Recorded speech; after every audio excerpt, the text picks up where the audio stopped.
up in an outdoor family. We were tree climbers, not in a formal sort of way. We just liked climbing trees.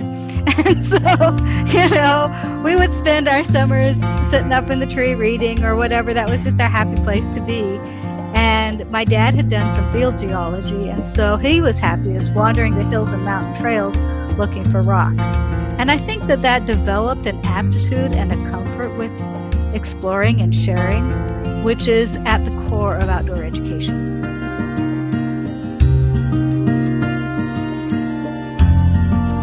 Hi everyone, so here we are with a guest speaker, and I'm very excited to have her here with us. This is Kiki Corry, and she is the Project Wild coordinator for the state of Texas. So it's a pretty big deal, and we're happy to have her here, hopefully to get a little insight into Project Wild and just why it's such a wonderful program.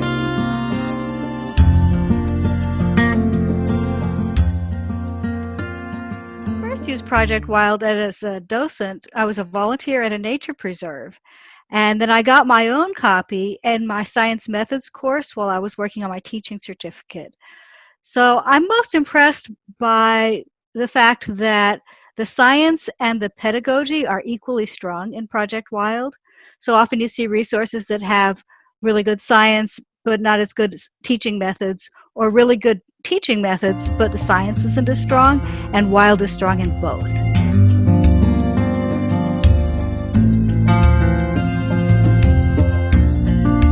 I can't imagine not teaching with Project Wild, or an educator who couldn't find a way of using the principles and experiences that are included in Project Wild and the way Project Wild is delivered as professional development.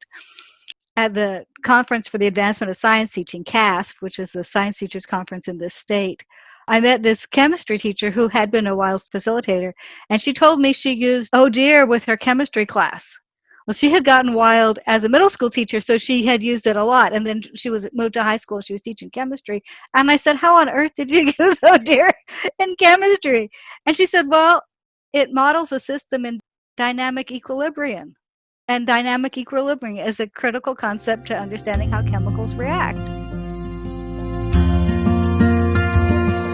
I was contacted by a person who wanted to be a Wild facilitator, and she couldn't get into a regular facilitator training, so she was going through a mentoring program, and so we were having this conversation as she got into that situation, and she told me that when she was in preschool, like 4 to 6 years old, she was in this little preschool, nature preschool, and they played a game where they were deer and they had to get their habitat to survive. And she says she can distinctly remember knowing at that moment that someday she would teach people about wildlife and their environment. And it so happens that I'm actually friends with the person who was running that school. So I knew exactly what she was talking about. Anyway, that little girl grew up and got her degree. And indeed, she was the educator at a garden and nature center where she used that very same Wild activity, and now she can train another generation of educators to do the same. Project Wild, probably most immediately, it provides continuing education credits for educators. So those CPEs that you need to maintain your teacher certification. Primarily science, but interdisciplinary, and also career and technology at the high school level. So it supports teachers in being their best, and it gives them engaging activities that can easily be woven into their lessons and fixed curricula that give experiences that are needed for long-term and deeper understanding. So it solves the problem of how do I get this idea across so that they'll remember it later.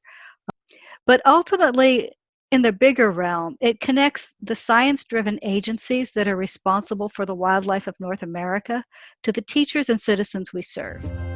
And I believe that fundamental purpose is what sets it apart and why I love it so. The wildlife biology of Project Wild, because it's vetted by the wildlife agencies that sponsor it, you know that you can trust that to be really super solid. And then it's tested by actual teachers in the field. And, it's been written by educators that are looking at best practices and research-supported methods. And so it's really strong on both sides. And I think that's what really makes it stand out. And there's a growing body of research showing that the relationship between healthy child development and outdoor activity. And so, of course, for our children's sake, they need to be learning from and in nature.